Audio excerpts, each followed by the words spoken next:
welcome to Basil Chic. I'm Stephanie. In this video, I'm going to be sharing with you how to declutter using the Konmari Method. I just finished reading this book, The Life-Changing Magic of Tidying Up by Marie Kondo, and I want to share with you 10 decluttering tips that I learned. And let me tell you, they are game changers.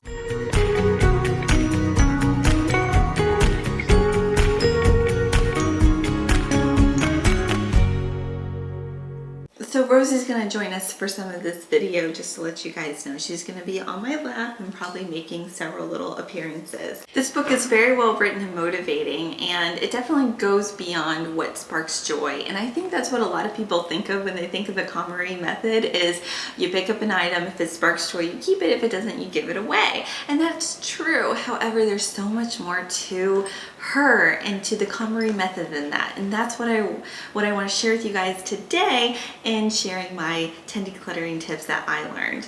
So first I want to talk to you guys a little bit about the book, and then I'm going to get right into the decluttering tips. She first talks about her background and her credentials. In that, she talks about how with the Konmari Method, her system, nobody rebounds. So that's very intriguing if you ask me. In the middle of the book, she unravels her system, but she gives lots of tips, advice, and stories and specifics on how to declutter each category, which is very helpful. And then after that, she really ends the book with a bang by telling you her why. It's not one of those books that kind of starts off really great and then falls flat. It really ends even better than how it started. So decluttering tip number 1.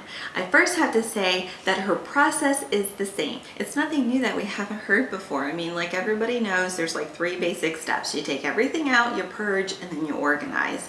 And her process is that way. However, her approach is different, and that's where decluttering tip number 1 comes in.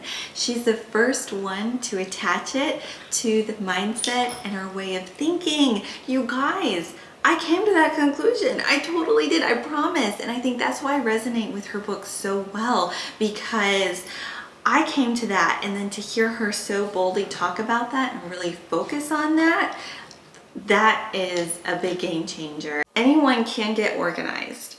You just have to change your way of thinking. Some people have it more naturally than others, but anyone can do that because it's really a mindset shift. I'm going to talk more about this in a different video, but that's the first key, that's the first decluttering tip, is it really starts with the mind and the way of thinking. Now Rosie is chewing on a toy. I don't know if you can hear her, so you might hear her in the background, so hopefully that doesn't bother you. Decluttering tip number 2. Now this is kind of like a 2-for-1 because she talks about how you need to know your why behind why you want to declutter. Why do you want to get your life organized? Why do you want to declutter? Why do you want to tidy? Why? So you have to figure out why before you start, because then when things get hard, you can go back and remember your why, because things might get hard or you might get unmotivated. But when you remember that why, you'll get remotivated. And in doing so, she also says, create a vision in your mind of the outcome of what you want to see, because this way you know you have a picture of what you're marching towards. But if you start decluttering with no vision or why in mind, you don't even know how to measure your success and whether or not you've reached your goals or you're finished. How do you know when you're done? So it's good to know your why, and it's good to have that vision in your head. For me, it was easier breaking it up. So I took that principle and I applied it. I'm applying it to just our master bedroom. So I know that my why is the fact that I don't want our master bedroom to be a catch-all anymore. It's a catch-all right now, and I really don't like that because that creates clutter. And I really want a clutter-free master bedroom. I want it to be serene. I want it to be an escape. I want it to be just a very calm, romantic environment. And right now, I just feel like it's not with some of the clutter that's in the way. So I got a vision in my head on what I want it to look like. For me, that's pretty easy. What's really nice is now I have something to share with my husband, right? I can tell Mike, hey, this is the vision I have, and this is why I want to accomplish this vision. So he gets on board, and he knows why I'm doing what I'm doing, and he just doesn't think I'm crazy trying to throw everything away. So that's one reason it's important to get a why and to get a vision behind why you want to organize and get tidy. Decluttering tip number 3. The key is to do it dramatically and all at once. So Marie Kondo talks about this is really what prevents rebound. So if you do it dramatically and all at once, you're not going to rebound. It does something psychologically to our brains that makes us say, wow, this is very different, and I like this, and I want to keep it this way. So that's why that is key to not rebounding. And she's absolutely right. It does have a psychological effect on us. Now, before you freak out and be like, well, I don't have the time to do it dramatically and all at once, she means 6 months. She said it takes about 6 months for somebody to really tidy up their home. So that's, to me, that was really good news, because I know that like my garage alone might take a week, you know?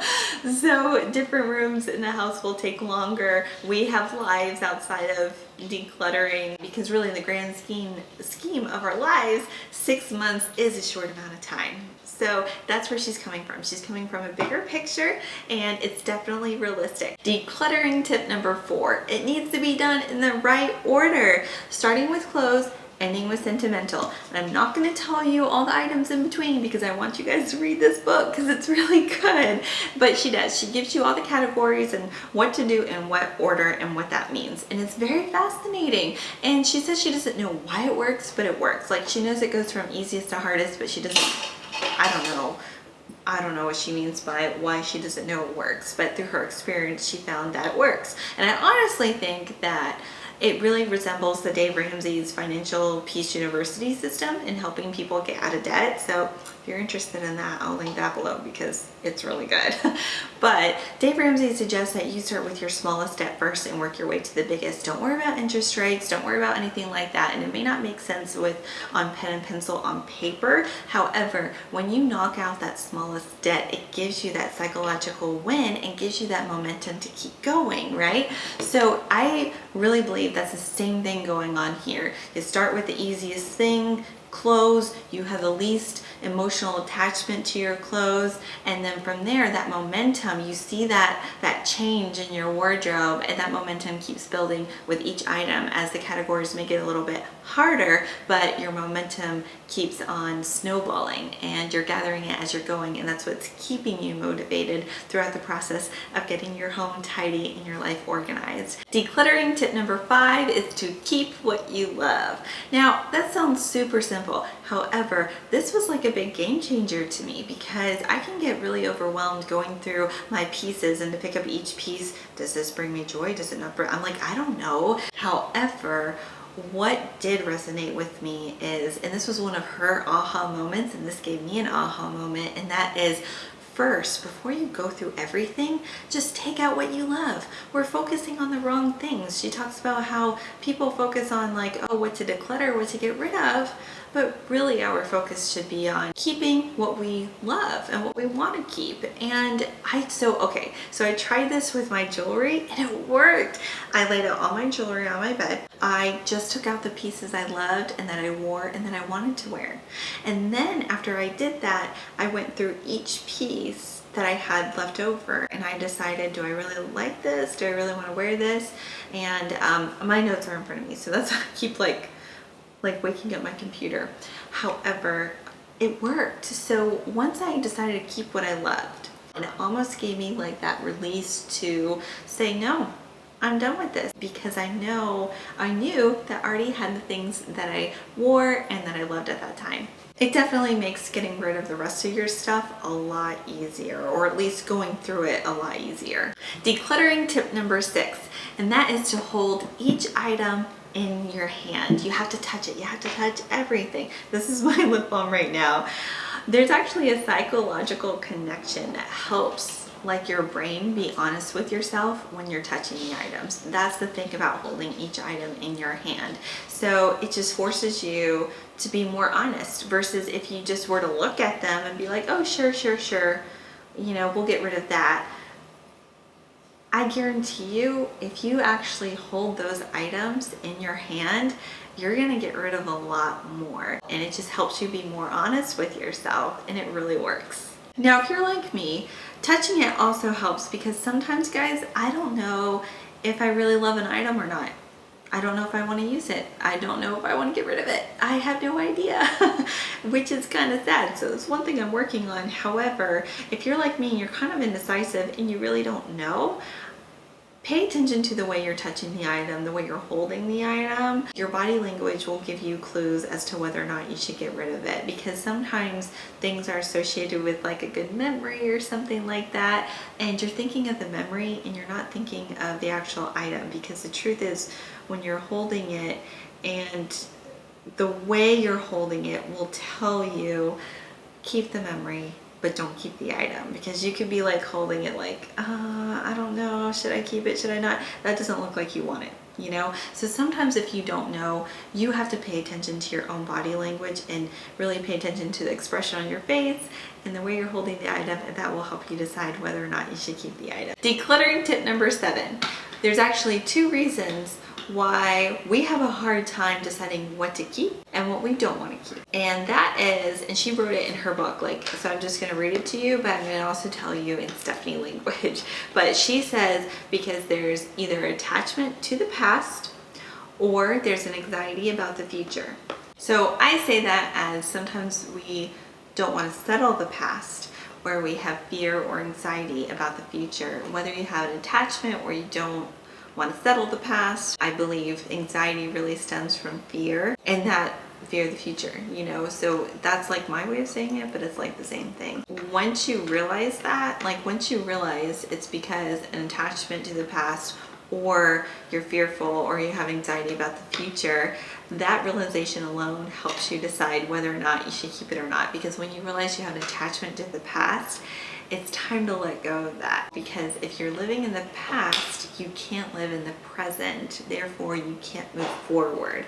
So realize that. Ask yourself those questions, and that really helps you declutter. Ask yourself, is this because I'm fearful of the future? A lot of people I think are, and this is something else I'm going to go deeper into a video, because I'm going to do a video really when it comes about mindset and decluttering, and this is one thing I have a lot to talk about. When it comes to the future, they're afraid that they won't have the money to buy it again, or they won't be able to find it again.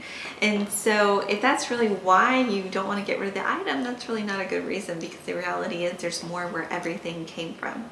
And like I said, I got a lot more to talk about this, but I'm just gonna leave it there and keep this video moving. Decluttering tip number 8. Have to look at my notes for this. Oh yeah. Do not give your items to family members and friends because you feel guilty about getting rid of it yourself.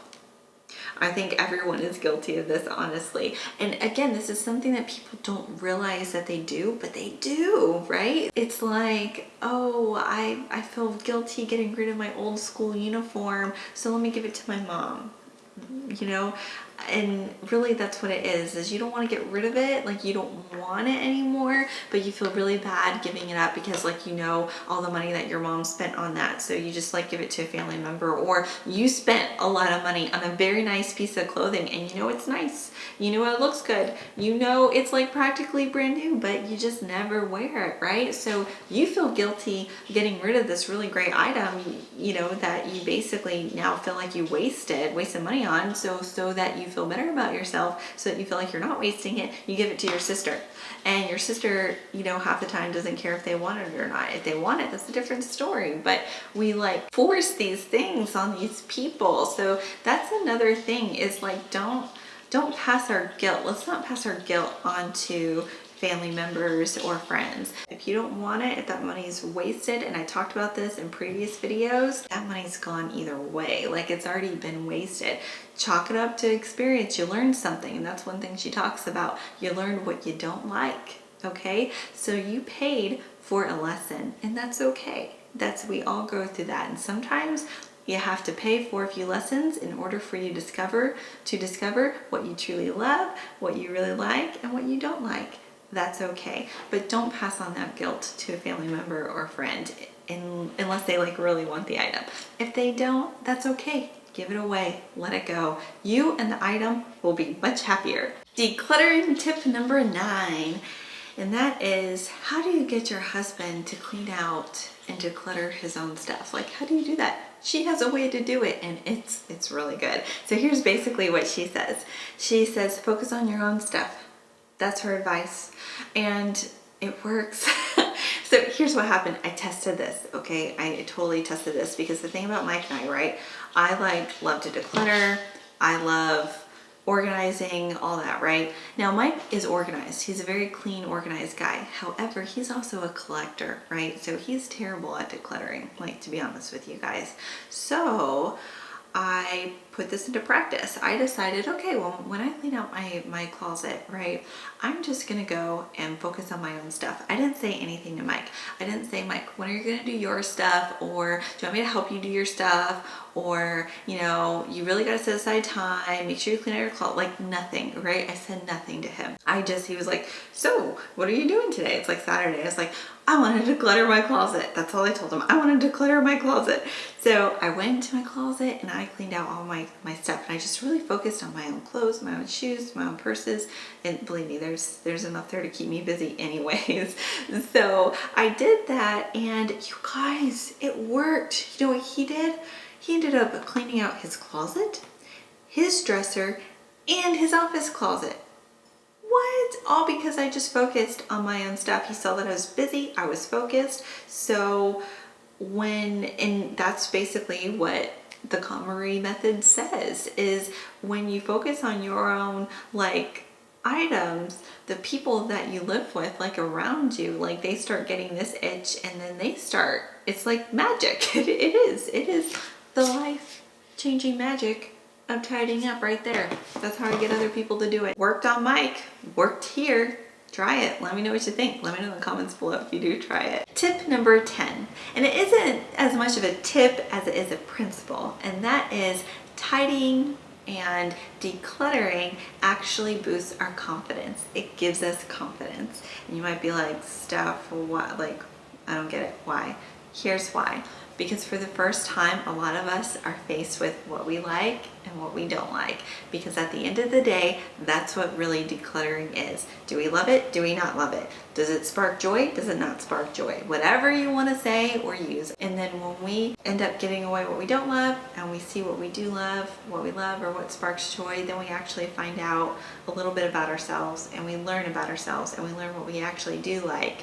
And that in turn gives us confidence, because we learn a little bit more about who we are and what we actually like and don't like. We actually learn a lot about what we like and don't like. As a matter of fact, she tells a story in her book of a girl that was purging, tidying, and she was getting rid of most of her clothes. Come to find out, her sister gave her all those clothes and they weren't her style. She didn't like them. So she got rid of them, and she was left with a very similar style of clothing, and she realized for the first time what her style was. So now that then boosted her confidence because she learned about her. So when you really truly declutter and tidy your home, it definitely boosts your confidence. Those are my 10 decluttering tips I learned from this book. Hopefully this was like a good little reminder and motivator for you. Let me know what you're working on. Let me know what you think. Let me know your tips. I want to know it all in the comments below. Subscribe. Please remember to subscribe. Follow me on Instagram, because I share a lot on my Insta stories on what I'm doing and what I'm decluttering from my own home. So I'd love to have you there. I would love to have you here, and I'll see you soon in my next video. Bye guys.